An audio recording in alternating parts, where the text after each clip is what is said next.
Hi guys, it's Caroline, and today I'm going to be talking about my November TBR. Before I get into the, I think, 11 books that I'm going to talk about today, I want to explain kind of how I do my monthly thing. I like to play a game with myself where I try to read as many or more books than I accumulate, and so the way you accumulate books is, I get them, I buy them, or I listen to them on audiobook through the library, and those just like net even because I get them and immediately read them. Because I bought a bunch of books at indie bookstores because of the whole October is a new December and they haven't arrived yet, but I know they're coming in November. I know that I'm gonna be getting around 10 books in November. All of my audiobooks, I never know what's gonna happen. I just read what comes up on that I've like saved for a hold. So really I can only predict my physical book reading. That being said, I know that I'm going to be needing to read at least 10 books, so I've picked out 11, and so now I'm going to jump right into it. First up, I have Bring Up the Bodies by Hilary Mantel. I'm already halfway through this, which then you're like, oh great, but no. I've been reading this for like over a month. I just can't, it's not that it's bad, it's not that I don't like it, it's just so, it's not even that dense, it just doesn't invite me to pick it up. Once I'm reading it, it's fine and it's enjoyable, but there's just nothing that propels me to pick it up, and that's been kind of the issue with it. So I've just been really slow and it's been sitting there, and some days I'll read like 30 pages and I'm like, yeah, I'll finish it soon, and then I don't. So I just want ready to get this like out of the way and to check it off because it's been sitting on my bedside table for forever. Okay. Next up is a book I can't believe I've not already read yet, and that is The Invisible Life of Addie LaRue by V.E. Schwab. V.E. Schwab is one of my favorite authors of all time. This came out last month. I thought I was going to read it immediately. It took a while for the indie bookstore I bought this from because I wanted to go to the event. It took a while for them to send my copy to me, and then by then I was just really overwhelmed with work, and now it's just been staring at me from my bookshelf. This is about a girl who makes a deal with the devil in order to live forever, except for the consequence is that she isn't remembered by anyone as soon as she walks away. Everyone has been saying how wonderful this is, how beautiful it is. It's a little bit different from her usual, but still kind of in V.E. Schwab's wheelhouse, so I'm very, very excited to see what this has in store, and everyone's been talking about it, and I want to have my own opinion. Next up is another recent release, and that is Anxious People by Frederick Backman. I loved A Man Called Uwe. It was so cute, so adorable. My mom read Beartown and those books, but she's not a big sports person or a hockey person at all, and she didn't love them, so I'm excited to read something like this that does sound more like it's in my wheelhouse. I think it's about a bunch of people who are in like this bank robbery gone awry, and they're all kind of like anxious. So I don't know, it just seems funny. It seems like the perfect scenario for like a bunch of laughs, a good time, and that's kind of what we all need right now. Next up, I have two books, both of which I've already read, but I'm rereading them, and you'll see why. They are The Poppy War and The Dragon Republic. I love both of these. I read them last summer. I was so glad that I read them when I had The Dragon Republic on hand, because once I finished The Poppy War, I wanted to go straight into The Dragon Republic, and now I'm sitting here going, I can't read The Burning God without taking advantage of rereading these first two because they're so good, and I want an excuse to dive back into this world. This is about a teenager in a fantasy inspired by China. It talks a lot about like opium and colonization and stuff like that, but it's in a fantasy world.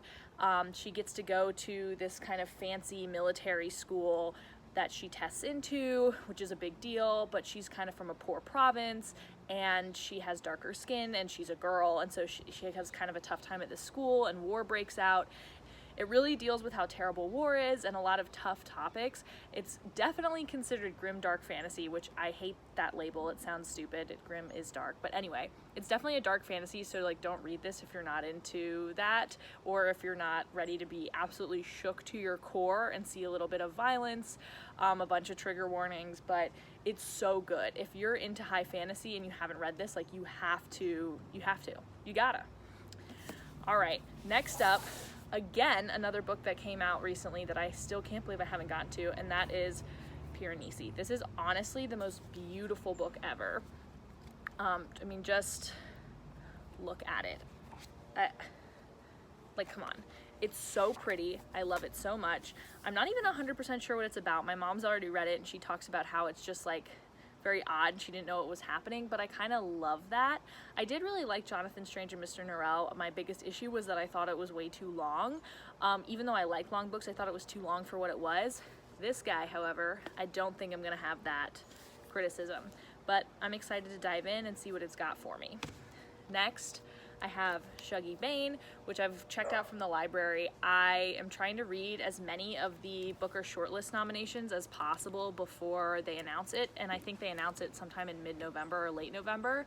I've already read Real Life and part of The New Wilderness and The Shadow King, and I think there's 5 or 6 books. I don't know. I'm missing a few. This is one of them. I'd like to read it just so I have kind of an opinion. So far, I think both Real Life and The Shadow King have a good shot for different reasons, and so I just kind of want to have an informed opinion when the news comes out. So that's why I'm going to read this. I actually have no idea what it's about, but I've heard it's sad and this cover looks sad. Next up, I have a cult classic, and that is The Secret History. I just feel like November is a perfect time to read something about students, to read kind of a dark book. It doesn't give off spooky vibes to me, but it does give off fall vibes, and that's why I kind of have saved this one for November, especially because I had so many spooky books that I wanted to read in October, and I, first of all, didn't get up to a bunch of them, as you'll see in my wrap up. But yeah, I can't believe I haven't gotten around to it, but then I started to save it for November. For my last 3, which really it's anyone's guess how much I'm gonna stick to this or whether I'll get to all of these, because I am such a toss-up, even though I kind of have an idea of what I want to read. We'll see. But I have The 7.5 Deaths of Evelyn Hardcastle. Same thing with The Secret History, is that this gives me like really good fall vibes, but not necessarily spooky vibes. It's a mystery. I think it's where the point of view is told through a different person each day, but like that person is waking up in a new person's body, and Evelyn Hardcastle dies at the end of the day, and it's trying to kind of discover what's going on. I've heard a lot of mixed reviews about this. Some people say that this is so fantastic. Some people say it makes no sense. I can't decide if the people who say it makes no sense, like it really doesn't make sense, or if they just like didn't understand it, and maybe I will or maybe I won't. I just have to see and find out. I'm really picky on my mystery thrillers. I read a lot of them for someone who like doesn't like them, although I tend to prefer mysteries over thrillers anyway, and this seems to be more mystery than thriller, so I'm willing to give it a try. It seems like it's got the best vibes, so we're gonna keep going despite the background noise because we're almost done. Next up, I have Shadow of the Wind. Fall vibes. I think this is a book about books. It's one of my dad's favorites. He keeps telling me I need to read it. I can't believe I haven't already read it. It does make me nervous because I've been kind of bad about picking up books lately, and this is kind of a hefty one, just like The Secret History, and I just worry I'm not going to be able to like propel myself through it, and I've been waiting for this for so long, so this is probably the most like maybe will I, won't I book, because if I'm just not in the mood for something that I know I'm gonna need to give my full attention to, then this isn't gonna be the one for me. And then lastly is King of Fools. This is the second book in a trilogy, the first one being Ace of Shades. Queen of Volts, the third book, came out in September.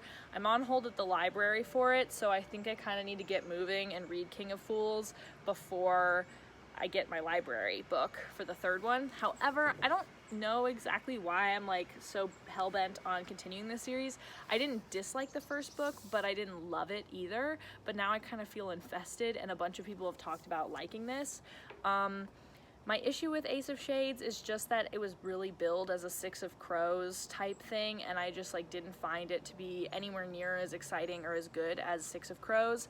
And I just thought that the magic was a little weird, and the end just like came at you really fast, but we'll see if it gets any better. Apparently this book ends just like on a note that crushes your heart, and so I want to have it finished just in time for the final book to come.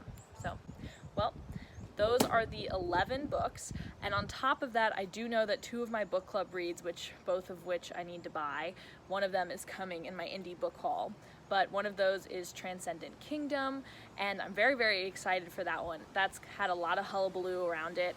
And then the other one is a staggering, what is it called? A Heartbreaking Work of Staggering Genius by Dave Eggers, and I think that's a memoir. I honestly have no idea. I have no idea what that one's about. I just know I'm reading it for book club. So those are the 13 books that I will hopefully have read, and I'll be able to tell you all about them in my wrap-up, unless I've failed miserably, in which case my wrap-up will be something totally different. Bye!